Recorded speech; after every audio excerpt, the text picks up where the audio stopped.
Halo, selamat malam. Perkenalkan, nama saya Ricky. Saya owner dari Konserto Surabaya. Konserto itu sendiri ada dua ya. Sekarang sampai hari ini ada dua. Sekarang satu di Kota Malang dan satu di Kota Surabaya.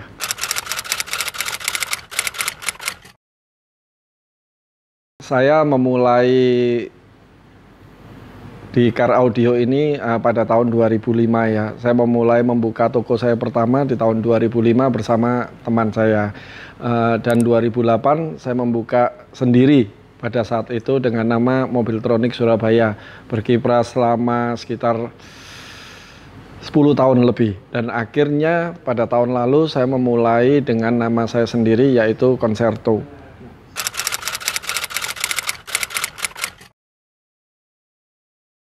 Eh, saya menyukai dunia car audio ini mulai SMA ya. Waktu itu saya sudah memasang car audio dan saya juga mulai menyukai dunia car audio itu. Waktu itu sih saya belum terpikir untuk membuka sebuah workshop. Saya hanya pecinta, penghobi car audio. Lalu setelah saya lulus kuliah, saya mulai tertarik.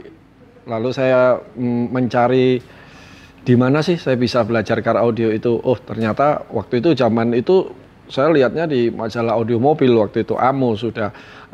Saya menemukan kalau di Jakarta itu ternyata ada installer institut sekolah untuk car audio, audio workshop waktu itu. Jadi pada bulan November 2005 saya mendaftar, lalu saya pergi ke Jakarta selama beberapa minggu.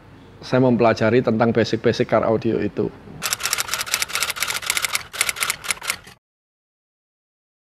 Mobil pertama kali yang saya bikin itu adalah Toyota Corolla Altis ya.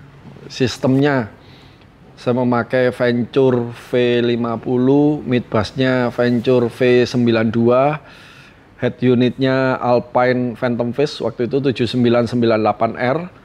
Menggunakan prosesor Alpine 701, lalu power Orion Extreme 4 channel 2 biji, subwoofernya Orion, kabelnya Vandenhoel. Wah, saya ingat semuanya ada itu.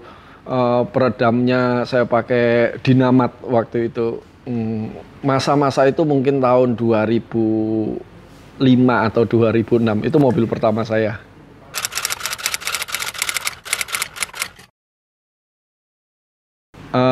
Memang sih banyak orang yang ngomong kalau di Konserto itu banyak mobil-mobil yang high end ya. Rahasianya apa? Menurut saya sih rahasianya sih simpel aja. Kita harus bertanggung jawab, kita harus bisa approve, membuktikan ke yang punya mobil kalau audio mobil mereka itu yang mereka dapatkan itu sesuai dengan apa yang mereka keluarkan. Jangan mereka yang sudah spend money berapa lalu kita memberikan kualitas yang di bawah itu ya jangan gitu loh. Jadi menurut saya pertama kita harus bisa membuktikan kepada mereka. Cara membuktikannya bagaimana? Kalau dari sisi saya melakukan mengikutkan mereka itu untuk ke pertandingan. Nah, dari pertandingan ternyata mereka sudah bisa menang, misalnya dia bisa menang dengan sendirinya mereka akan terpacu untuk kelas yang lebih atas, bahkan wah akhirnya keterusan keasikan bermain begitu.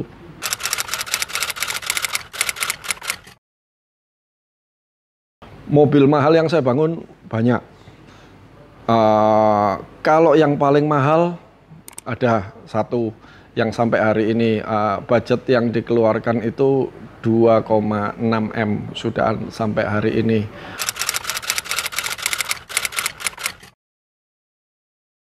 Menurut saya, apabila ingin menjadi car audio installer yang handal, back to basic, dalam arti kita pahami mengenai teorinya dulu, kita pahami mengenai basic-basicnya dulu.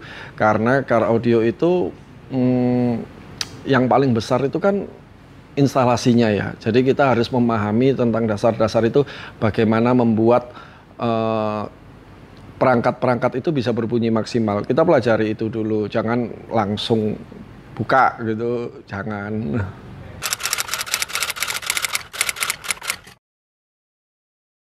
Mungkin gara-gara karena saya mempunyai banyak mobil-mobil yang high end, tentu mobil-mobil itu juga bisa jadi patokan ya. Jadi ada teman satu, misalnya kabel ini kabel mahal nih, bunyinya kayak gimana? Nih, kita kasih dengar mereka ke mobil yang lain, saling saling sharing. Nah, justru itulah komunitas itu buat saya perlu. Kenapa? Salah satunya juga seperti itu. Si A bisa dengar mobil si B bisa dengar mobil si C. Akhirnya mereka terpacu untuk mempunyai atau mereka terpacu untuk memasang lebih.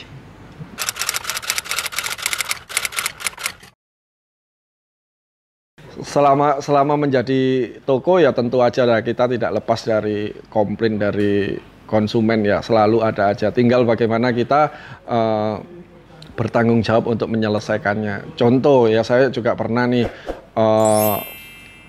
membuat mobil customer itu air masuk dari bawah sampai mobilnya karpetnya semua basah. Lalu apa yang kita lakukan ya? Ya kita juga harus memperbaiki itu. Kita harus bertanggung jawab. Kita salon mobilnya atau apapun itulah. Pokoknya kita harus bertanggung jawab untuk bagaimana membuat konsumen itu supaya tidak ini ya, tidak kita punya image jelek lah. Kita harus bertanggung jawab. Kita salah, namanya orang salah itu pasti ada. Kita akan melakukan kesalahan dimanapun. Nah, tinggal bagaimana kita menyelesaikan dari masalah itu gitu.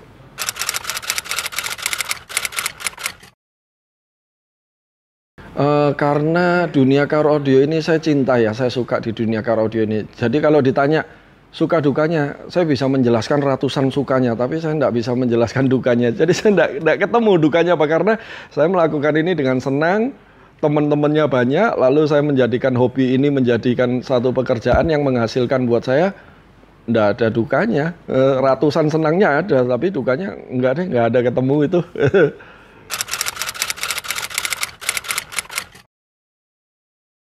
Pertama kali bagaimana cara kita bersaing, tentu kita harus kuat di dalam basic ya. Basic itu apa? Bagaimana kita, mobil kita itu kan senjata kita ya. Bagaimana kita nyiapin senjata kita untuk bisa berperang ya. Jadi kita bikin mobil kita harus pahami dulu dasar-dasarnya, lalu teori-teorinya. Kita bikin mobil sebaik-baiknya. Setelah sebaik-baiknya kita dalam bertanding, kita bekali diri kita juga tentang pengetahuan.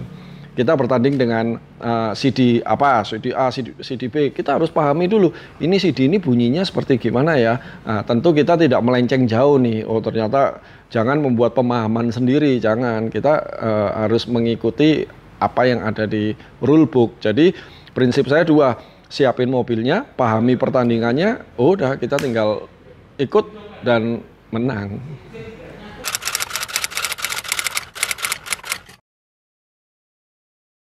Petarung yang hebat di kompetisi atau installer yang jago jualan, menurut saya itu harus berjalan bersama-sama. Kalau hebat dalam kompetisi tidak bisa jualan, lalu kompetisinya pakai apa? Betul kan? Tapi kalau kita bisa jualan yang banyak, tapi kita tidak punya, dalam arti tidak punya kemampuan untuk membuat mobil itu bagus atau hebat. Lah, lalu bagaimana cara kita bertanggung jawab kepada konsumen yang sudah spend money seperti banyak seperti gitu ya, kan tidak bisa. Jadi menurut saya dua-dua itu sangat penting. Jangan hebat di sisi teknis tetapi tidak bisa jualan, ya salah juga. Tapi hebat dalam jualan tidak bisa teknis, itu juga nggak mungkin bisa lama, karena orang akan ada ya begini doang, kecewa, akhirnya ya roboh juga gitu.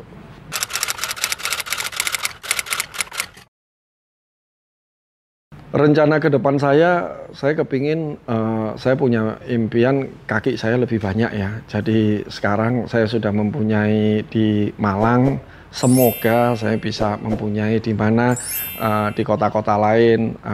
Jadi Concerto semakin kuat, semakin lebih dekat dengan para pecinta car audio, dan tentu di semua kaki saya, di teman-teman saya itu mempunyai standar yang sama dengan kita di Surabaya. Wow, tentu itu sangat membanggakan ya.